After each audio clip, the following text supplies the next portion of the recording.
تمام دیکھنے اور سننے والوں کو پیار بھرا سلام۔ ابو جہل کے بعد قریش کا سردار ابو سفیان کو بنایا گیا تھا۔ ان کا تعلق بنو امیہ سے تھا، اس لیے بنو امیہ اپنے آپ کو اور بھی محترم سمجھنے لگے تھے۔ جب رسول خدا صلی اللہ علیہ وآلہ وسلم نے اللہ کا دین لوگوں تک پہنچایا تو ابو سفیان اور اس کے ساتھی بار بار رسول اللہ صلی اللہ علیہ وآلہ وسلم کی توہین کرنے لگے اور کہنے لگے کہ قریش کے سردار ہم ہیں اور ہم اس ہاشمی نبی کو تسلیم نہیں کرتے۔ یہ بغض اس قدر بڑھ گیا کہ انہوں نے رسول اللہ صلی اللہ علیہ وآلہ وسلم کو قتل کرنے کا ارادہ کر لیا۔ اللہ نے اپنے رسول صلی اللہ علیہ وآلہ وسلم کو حکم دیا کہ وہ ہجرت کر لیں۔ اس کے بعد اللہ کے رسول صلی اللہ علیہ وآلہ وسلم نے مکہ سے مدینہ ہجرت کر لی اور اللہ کے دین کو پھیلانے لگے، یہاں تک کہ ابو سفیان نے مکہ والوں کو جمع کر کے رسول پاک صلی اللہ علیہ وآلہ وسلم کے خلاف جنگ کی جو بدر کے کنویں کے پاس تھی۔ اس جنگ میں اللہ کی مدد نازل ہوئی اور اس جنگ میں ابو سفیان اور مکہ کے لوگوں کو شکست ہوئی۔ بدر کی جنگ کے بعد ابو سفیان کی بیوی ہند بدلے کی آگ میں جل اٹھی اور عہد کر چکی تھی کہ میں مسلمانوں کو نیست و نابود کر دوں گی، ان کے رسول کو ان کے ساتھیوں کو ختم کر دوں گی۔ جب اس کو معلوم ہوا کہ اس کے باپ اور بھائی اور چچا کو علی اور حمزہ نے قتل کیا ہے تو اس نے سوچا کہ اگر حمزہ اور علی کو میں مار دوں تو محمد صلی اللہ علیہ وآلہ وسلم کی طاقت ختم ہو جائے گی۔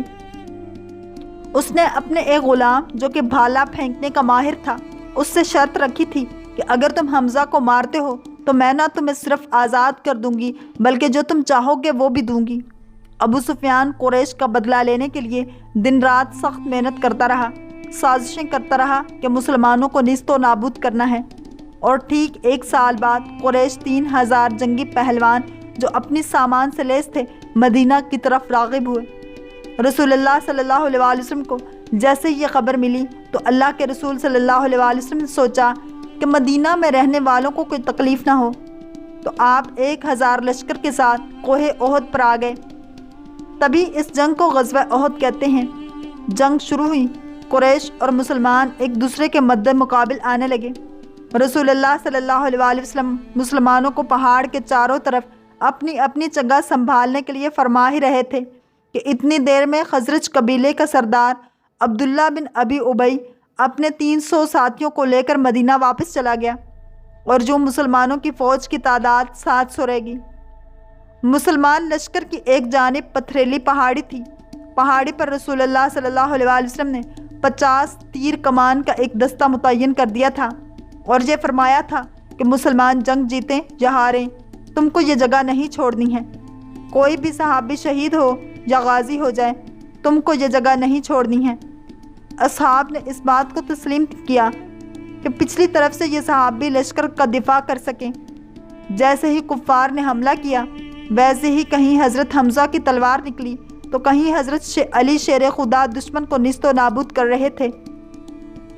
ابو سفیان کی بیوی نے جب یہ منظر دیکھا تو اس نے اپنے غلام سے کہا کہ تم جنگ کو چھوڑو، حمزہ کو دیکھو، مجھے کامیابی یا ناکامی سے کوئی سروکار نہیں، بس مجھے حمزہ کی لاش چاہیے۔ اتنی دیر میں وہاں جو اصحاب جن کو اللہ کے رسول صلی اللہ علیہ وآلہ وسلم نے جگہ چھوڑنے سے منع کیا تھا انہوں نے دیکھا کہ مسلمان جنگ جیت گئے ہیں تو کیوں نہ مال غنیمت جمع کیا جائے، یہ نہ ہو کہ سب مال دوسرے لوگ لے جائیں۔ یہی وجہ تھی کہ اصحاب اپنی جگہ چھوڑ گئے۔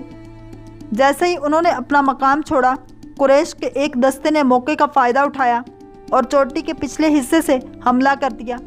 اب مسلمان دونوں طرف سے قریش سے مقابلہ کر رہے تھے اور اتنی میں تیر انداز جو کافی دیر سے جناب حمزہ کا نشانہ باندھ رہا تھا اس نے جناب حمزہ کو نیزہ دے مارا۔ جناب حمزہ کا زمین پر گرنا تھا کہ جیسے کوئی شیر زمین پر گر گیا۔ کفار زمین پر جھومنے لگے، کہیں سے آواز آئی حضرت حمزہ شہید ہو گئے۔ مسلمانوں نے بھاگنا شروع کر دیا۔ اتنی دیر میں کسی نے رسول اللہ صلی اللہ علیہ وآلہ وسلم کے چہرہ مبارک کا نشانہ لیا اور آپ صلی اللہ علیہ وآلہ وسلم کے چہرہ مبارک پر کسی شیطان کا پتھر آ لگا۔ رسول اللہ صلی اللہ علیہ وآلہ وسلم کے چہرے پر پتھر کے لگنے سے آپ صلی اللہ علیہ وآلہ وسلم کے دانت شہید ہو گئے۔ آپ جیسے ہی بے ہوشی کے عالم میں زمین پر گرنے لگے کہ اس وقت کسی نے کہا کہ اللہ کے رسول صلی اللہ علیہ وآلہ وسلم شہید ہو گئے۔ بس یہ سننا تھا کہ مسلمانوں میں کوہرام برپا ہو گیا۔ مسلمان بھاگنے لگے کہ اللہ کے رسول صلی اللہ علیہ وآلہ وسلم ہی شہید ہو گئے تو ہم لڑیں کیسے؟ یہ خبر امام علی کے کانوں میں پڑی تو امام علی شیر کی طرح کفار کے لشکر کو چیرتے ہوئے رسول اللہ صلی اللہ علیہ وآلہ وسلم کے پاس آئے۔ جیسے ہی آپ نے رسول اللہ صلی اللہ علیہ وآلہ وسلم کے چہرے پر خون کو دیکھا تو آپ نے اپنی تلوار سے پہاڑ پر ضرب ماری اور پہاڑ ایک جگہ سے ٹوٹ گیا۔ امام علی علیہ السلام نے اللہ کے رسول صلی اللہ علیہ وآلہ وسلم کو اس کھدے ہوئے پہاڑ میں بٹھایا اور ایک علی پورے کفار سے مقابلہ کرنے لگے۔ ایک طرف علی کی تلوار تھی، علی کی طاقت تھی، اور دوسری طرف قریش کے سارے بہادر، کسی کا سر، کسی کا ہاتھ، کسی کا پاؤں زمین پر گرتے رہے۔ کفار میں کوہرام برپا ہو گیا، کوئی رسول اللہ صلی اللہ علیہ وآلہ وسلم کے قریب ہی نہ آ سکا۔ امام علی کے رسول خدا صلی اللہ علیہ وآلہ وسلم کی حفاظت کر رہے ہیں کہ اتنی دیر میں امام علی علیہ السلام کی تلوار ٹوٹ گئی۔ تلوار کا ٹوٹنا تھا کہ امام علی علیہ السلام نے رسول اللہ صلی اللہ علیہ وآلہ وسلم کو دیکھا۔ رسول اللہ صلی اللہ علیہ وآلہ وسلم نے فرمایا، علی تو جس کے نبی کی حفاظت کر رہا ہے، آج وہی تمہیں اس ٹوٹی ہوئی تلوار کے بدلے ایک تلوار دے گا۔ بس یہ کہنا تھا کہ اتنی دیر میں حضرت جبرائیل علیہ السلام آسمان سے ذوالفقار تلوار لے کر آئے۔ جیسے ہی اس تلوار کو امام علی نے اپنے ہاتھ میں تھاما تو کوئی اس کے سامنے رک نہ سکا، سب بھاگنے لگے۔ ابو سفیان نے کہا کہ جاؤ ورنہ سب کے سب مارے جائیں گے۔ اللہ کے شیر نے رسول اللہ صلی اللہ علیہ وآلہ وسلم کی اس طرح حفاظت کی۔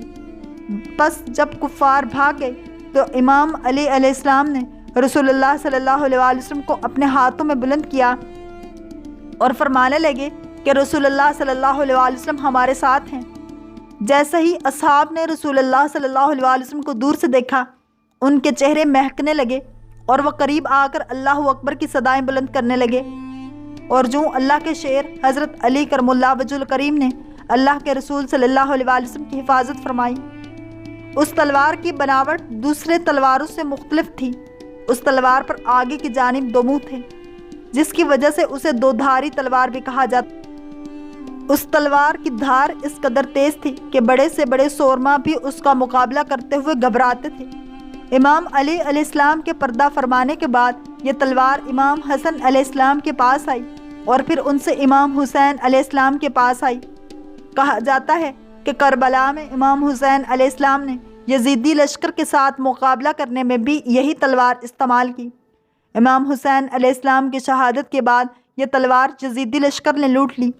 اس کے بعد مختلف جگہات سے ہوتے ہوئے یہ تلوار خلافت عثمانیہ کے آخری دور میں ترکی لائی گئی تھی، اور اب بھی یہ تلوار ترکی کے ایک میوزیم میں موجود ہے۔ واللہ تعالی عالم ورسولہ عالم۔ اگر آپ کو یہ ویڈیو پسند آئی ہے تو لائک، شیئر اور سبسکرائب کرنا مت بھولیے تاکہ ایسے ہی اسلامک انفارمیٹیو ویڈیوز آپ تک پہنچتی رہیں۔